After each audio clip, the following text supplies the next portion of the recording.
नमस्कार दोस्तों, हम लोग आज पढ़ेंगे वाइगोत्स्की।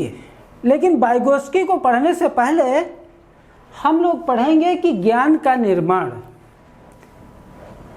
जीन पियाजे और वाइगोत्स्की ये दोनों मानते हैं कि बच्चे अपने ज्ञान का निर्माण स्वयं करते हैं।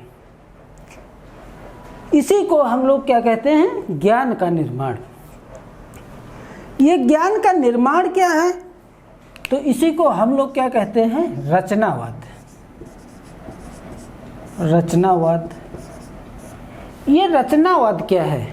ये रचनावाद जो है अनुभव के आधार पर नए तरीकों का सृजन करना, यही है रचनावाद।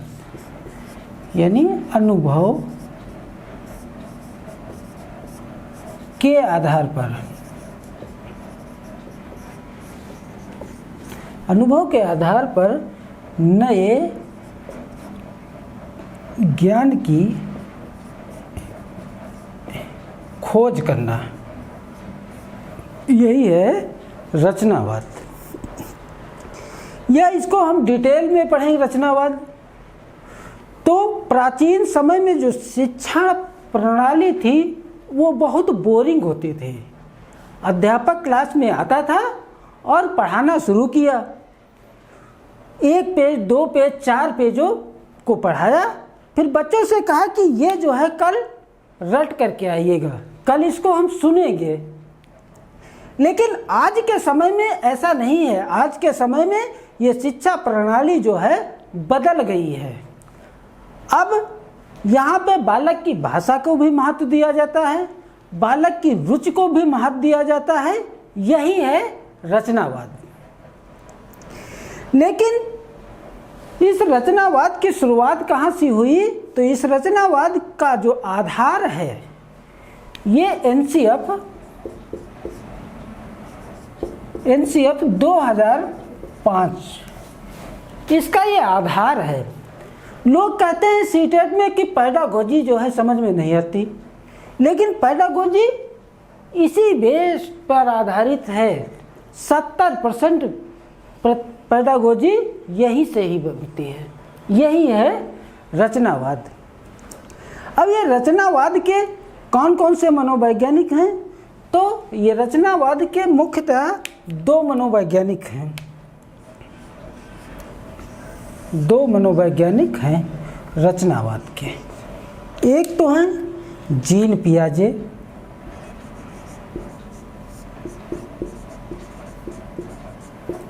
पियाजे, और दूसरे हैं वाइगोत्स्की।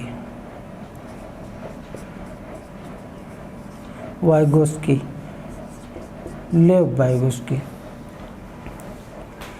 जीन पियाजे ने जो रचनावाद पे सिद्धांत दिया है, इसी को संज्ञानात्मक रचनावाद कहते हैं।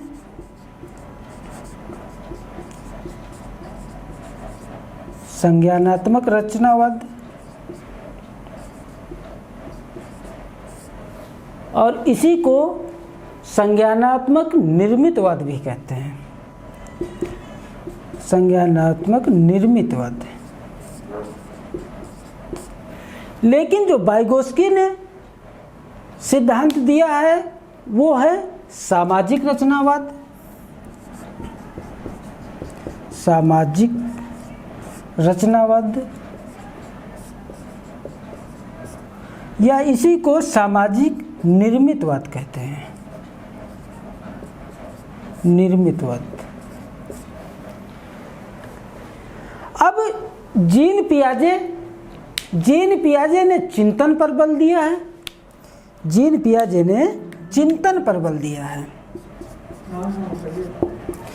चिंतन पर बल दिया है।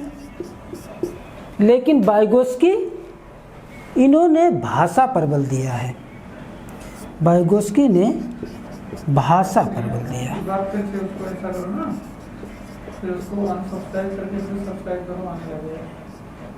भाषा पर बल दिया है। अब जीन पियाजे तो मानते हैं कि अधिगम व विकास एक है, लेकिन वाइगोत्स्की मानते हैं कि अधिगम अलग है और विकास अलग है। इसी को हम समझते हैं कि वाइगोत्स्की मानते हैं कि अधिगम व विकास अलग हैं। यानी अधिगम, अधिगम और विकास, अधिगम हुआ विकास, या हम इसको ऊपर लिखते हैं यहाँ, अधिगम हुआ विकास।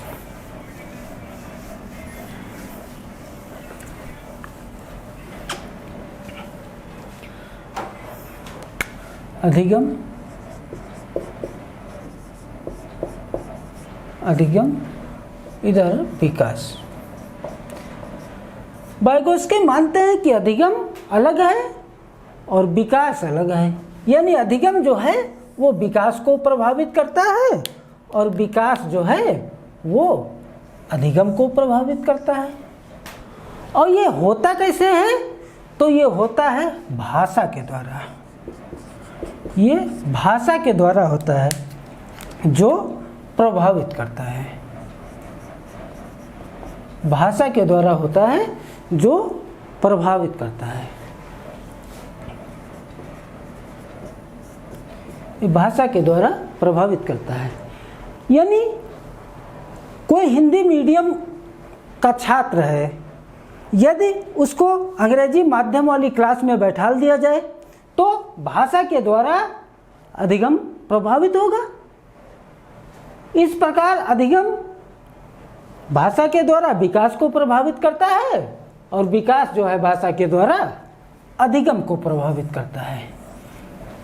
ये जो बच्चों की भाषा होती है, जो बच्चों की भाषा होती है, ये जो है जन्मजात होती है, या हम कह सकते हैं कि बच्चों के जो भाषा की क्षमता होती है वो जन्मजात होती है, लेकिन उसको वातावरण में घटाया बढ़ाया जा सकता है।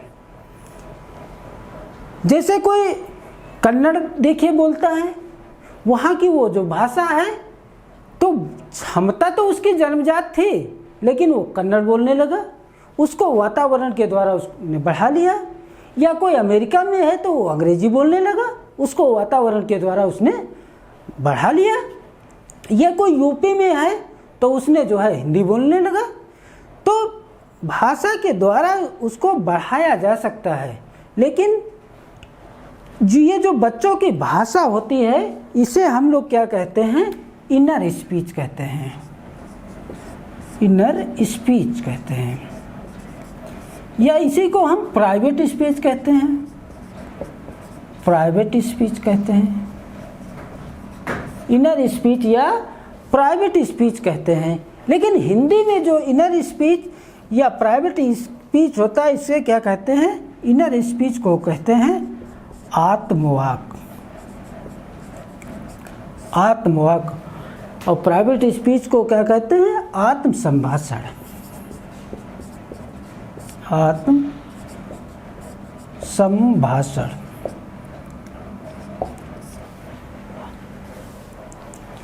इन्हीं के द्वारा बच्चे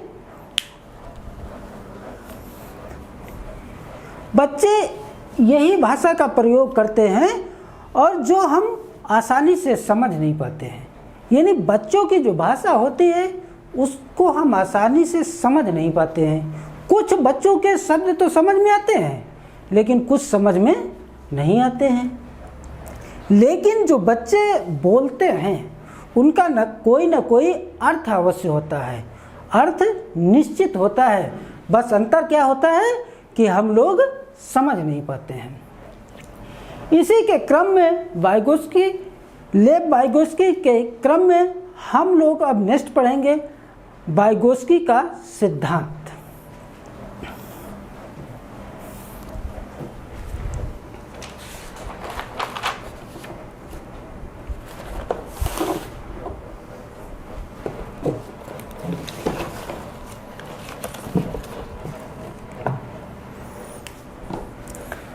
लेव वाइगोत्स्की का सिद्धांत।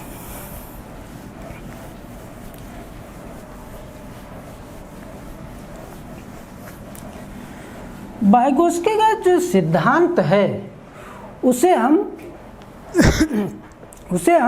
सामाजिक रचनावाद का सिद्धांत कहते हैं। सामाजिक रचनावाद का सिद्धांत।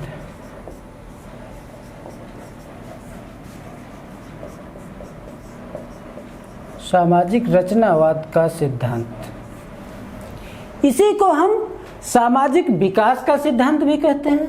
सामाजिक विकास का सिद्धांत, विकास का सिद्धांत भी कहते हैं। इसी को हम जो है सामाजिक सांस्कृतिक का सिद्धांत भी कहते हैं। सामाजिक सांस्कृतिक का सिद्धांत कहते हैं, सांस्कृतिक का सिद्धांत कहते हैं। इसी को हम अन्य नाम से जानते हैं, तो इसी को हम सामाजिक संज्ञानात्मक विकास का सिद्धांत कहते हैं। सामाजिक संज्ञानात्मक विकास का सिद्धांत कहते हैं, विकास का सिद्धांत कहते हैं। अब ये 4 शब्द हैं, इनके द्वारा लेव वाइगोत्स्की के सिद्धांत को जाना जाता है। क्योंकि अधिकतर यूट्यूब चैनल पे पढ़ाते हैं, केवल जो है बता दिए लेव वाइगोत्स्की का सामाजिक विकास का सिद्धांत, 3 शब्द छोड़ देते। जब आपके एग्जाम में क्वेश्चन आ जाता तो आप घबरा जाते, आपको लगता कि ये तो मैंने कभी पढ़ा ही नहीं। इसलिए चारों शब्दों को समझना बहुत जरूरी है। लेव वाइगोत्स्की जो थे, ये जो है रूस के मनोवैज्ञानिक थे। इन्होंने जो अपना सिद्धांत दिया वो 1896 में, निश्चित नहीं है, मतलब 1896 ये निश्चित नहीं है, इसी के लगभग में किया। वाइगोत्स्की का मानना था कि बालक के विकास में उसका समाज जिम्मेदार होता है। यदि बालक को समाज अच्छा मिल जाता है तो उसका विकास अच्छा हो जाता है, और यदि उसको समाज अच्छा नहीं मिलता तो उसका विकास कहीं ना कहीं प्रभावित होता है। जैसे किसी बच्चे का जन्म यूपी में हुआ या लखनऊ शहर में हुआ, यदि उसके घर का वातावरण अच्छा है तो उसका भी बालक पर प्रभाव पड़ता है, उसका भी बोलचाल का तरीका, रहन सहन, ये सब जो है अच्छा होगा। लेकिन जन्म उसको अच्छे घर में हुआ, लेकिन उसको कहीं दूर दराज में छोड़ आइए, जो निम्न परिवार से हैं, जो इधर उधर देखा होगा इंटीरियर क्षेत्र में, जो झुग्गी झोपड़ी में रहते हैं, ये तो उस बच्चे को वहाँ छोड़ आइए, यानी उसको समाज अच्छा नहीं मिल पाएगा, तो ये भी उसे प्रभावित करेगा। इसी के क्रम में वाइगोत्स्की ने कहा कि कुछ महत्वपूर्ण शब्दावली हैं। पहला जो शब्दावली है वो है ज्यादा ज्ञानी दूसरा। जो पहली शब्दावली है ज्यादा ज्ञानी दूसरा, इसको अंग्रेजी में क्या कहते हैं? इसको अंग्रेजी में कहते हैं MKO, यानी मोर नॉलेजेबल अदर, ज़्यादा ज्ञानी दूसरा। इसको सिद्ध करने के लिए इन्होंने एक जो है सिद्धांत बनाया, यानी एक टेस्ट किया, एक अध्ययन किया। तो इन्होंने क्या किया कि 6 वर्षों के 2 बालकों पर अध्ययन किया। इसकी सहायता के लिए एक 6 वर्ष का बालक रहा और इसकी सहायता के लिए भी 6 वर्ष का बालक रहा। इन दोनों की जो है सहायता के लिए रखा गया। मान लेते हैं कि हम 6 महीने बाद इनका जो है टेस्ट लेते हैं, और वो टेस्ट लिया तो उसमें इन लोगों ने नंबर कितने पाए? 50% पाए। लेकिन वही दोनों बच्चों थे, लेकिन इनकी मदद के लिए हम लोगों ने क्या किया, 8 वर्ष इसको और 8 वर्ष के इसको जो है सहयोग दिया। फिर इनका जो है 6 महीने बाद जो टेस्ट लिया उसमें देखा गया कि इनका जो नंबर था वो 80 से 85 था, 80 से 85 था, यानी इतना ज़्यादा प्रभाव हो गया। इससे ये तो सिद्ध हो जाता है कि बालक उसी से सीखना चाहता है जो उनसे ज़्यादा जानता है। भाई कोई बालक उससे क्यों सीखेगा जो उससे ही कम जानता हो? हम उससे क्यों सीखेंगे जो हमसे कम जानता हो? जैसे मुझे अंग्रेजी नहीं आती है, लेकिन ये अगर जो आपकी कक्षा में आए हम अंग्रेजी पढ़ाएं तो आप क्यों हमसे सीखेंगे? आप तो यही सोचेंगे ना कि जितना जल्दी हो सके ये क्लास से जाएं, सर हमारा पका दिए हैं, ऐसा आप सोचेंगे। लेकिन व्यक्ति उसी से सीखेगा ना जो उनसे ज़्यादा जानता है। और ये ज़्यादा ज्ञानी, ज़्यादा जानने वाला कौन हो सकता है? ये हो सकता है अध्यापक यानी शिक्षक, माता पिता भी हो सकते हैं, या आपके क्लास में आपके साथ में जो बच्चा बैठा है आपका सहपाठी भी हो सकता है, सहपाठी भी हो सकता है। अगला जो इन्होंने बताया, अगला जो इनका पॉइंट था वो था ZPD।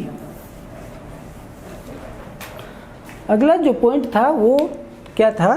ZPD। ZPD या इसी को हम संभावित विकास का क्षेत्र कहते हैं, संभावित विकास का क्षेत्र।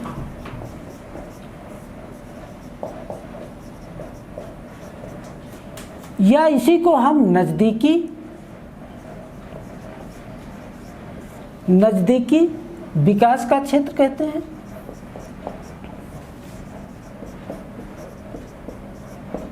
विकास का क्षेत्र कहते हैं। अब इसको हम समझते हैं, ये ZPD क्या है? यानी बच्चा समाज में आने से पहले एक निश्चित उसके पास क्षमता होती है।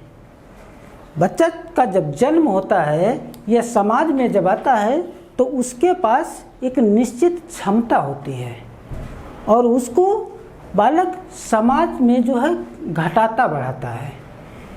यानी अच्छा समाज मिलेगा तो बढ़ा लेगा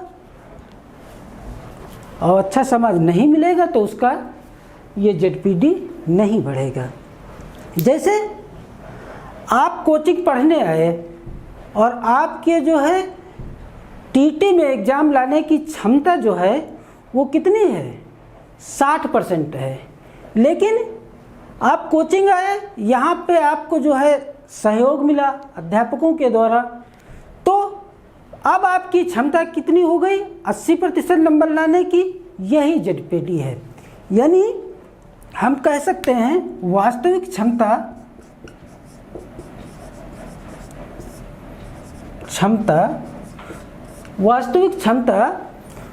को अगर जो है हम किस में बदल दें? कार्यकारी क्षमता में बदल दें। वास्तविक क्षमता को कार्यकारी क्षमता में बदल दें, यही क्या है? यही है ZPD। तो जैसे यहाँ पे आप कितने नंबर लाए थे? आपकी जो क्षमता थी वो 60% TT में नंबर लाने की थी, लेकिन आपको सहयोग मिला। वो सहयोग कोचिंग के द्वारा भी हो सकता है, माता पिता के द्वारा हो सकता है, या सहपाठी के द्वारा हो सकता है। आपकी क्षमता कितनी हो गई? 80% नंबर लाने की। तो ये बीच का जो गैप है इसी को हम लोग क्या कहते हैं? ZPD कहते हैं। ZPD कहते हैं। या हम दूसरा उदाहरण दे करके आपको समझाते हैं। जैसे कोई बालक है, उसने हाथी के खिलौने को जो है या उसके पैरों को लगा रही थी, हाथी के खिलौने के पैरों को लगा रही थी, तो उसने 3 पैर तो सीधे लगा दिए, लेकिन चौथा पैर उसने गलत लगा दिया, उल्टा लगा दिया। लेकिन अध्यापक या मम्मी पापा या गार्जियन के द्वारा उसे बस इतना बता दिया गया कि ये बेटा पैर आप उल्टा लगा रही हैं। तो ये जो बीच का गैप है इसी को हम क्या कहते हैं? इसी को हम ZPD कहते हैं। या अगला उदाहरण देते हैं। जैसे आप लखनऊ में रहते हैं, आप कानपुर तक का तो गए हैं, लेकिन आपको जाना है दिल्ली को, तो आप कानपुर तक का तो बहुत आसानी से चले जाएंगे। लेकिन जो कानपुर के और दिल्ली के बीच का जो रास्ता है वो जो है आप कभी गए नहीं, तो वहाँ पर आपने किसी से मदद लिया, सहारा लिया, और उसने बताया कि ये रास्ता आप चले जाएं तो दिल्ली पहुँच जाएंगे। तो यही जो बीच का गैप है, यही क्या है, यही ZPD है।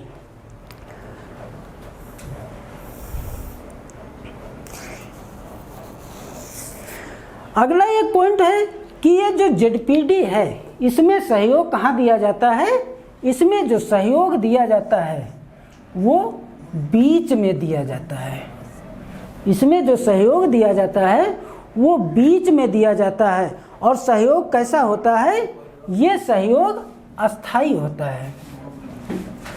ये सहयोग कैसा होता है, अस्थाई होता है, अस्थाई होता है, क्योंकि बीच में दिया जाता है। आपने देखा कि जैसे आपकी इतनी क्षमता थी और इतने पर आप पहुंच गए, आपकी मतलब वास्तविक क्षमता से कार्यकारी क्षमता ये हो गई, तो सहयोग कहाँ दिया गया, बीच में दिया गया। इसी को सहयोग बीच में दिया जाता है। वो कैसा होता, अस्थाई होता है। यह जैसे किसी बालक को आपने वर्णमाला पढ़ना सिखा दिया, लिखना सिखा दिया, लेकिन जब वो सीख गए तो क्या दोबारा सिखाएंगे, नहीं। इसी के क्रम में हम अगला पॉइंट पढ़ेंगे, वो है ढांचा निर्माण। अगला जो इसका पॉइंट है वो है ढांचा निर्माण। ढांचा निर्माण, इसी को पाड़ कहते हैं, इसी को मचान कहते हैं। ढांचा निर्माण, पाड़, मचान, इसी को इसके फोल्डिंग कहते हैं।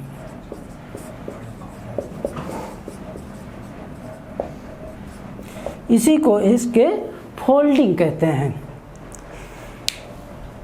ये इसके फोल्डिंग क्या है, ढांचा निर्माण क्या है, यहाँ क्या होता है, यहाँ समस्या के लिए जो है, किसी समस्या के लिए जो बालक को सहायता दी जाती है, यानी मूलभूत जो सहायता दी जाती है वो अस्थायी होती है।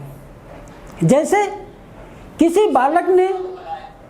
बालक ने ABCD लिखा, ABCD आपने लिखना सिखा दिया, लेकिन जब वो लिखना सीख गया तो क्या आप उसे दोबारा उसकी कॉपी पर लिखना सिखाएंगे, नहीं। या किसी बालक चल नहीं पाता है, आपने उसकी अंगुली पकड़ करके उसको चलाना सिखा दिया, लेकिन जब वो स्वयं से चलने लगता है तो क्या तब भी उसकी अंगुली पकड़ के चलाते हैं, नहीं चलाते ना। तो यहाँ सहयोग कैसा दिया जाता है, यहाँ सहयोग शुरुआत में दिया जाता है।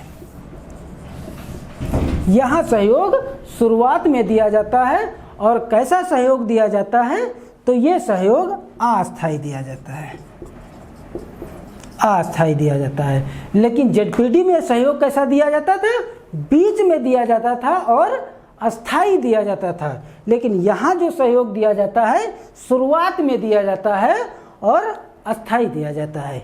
इसी के क्रम में हम लोग नेक्स्ट वीडियो जब बनाएंगे तो पढ़ेंगे भाषा एवं विचार, क्योंकि पियाजे का हम लोगों ने पढ़ लिया कि भाषा एवं विचार।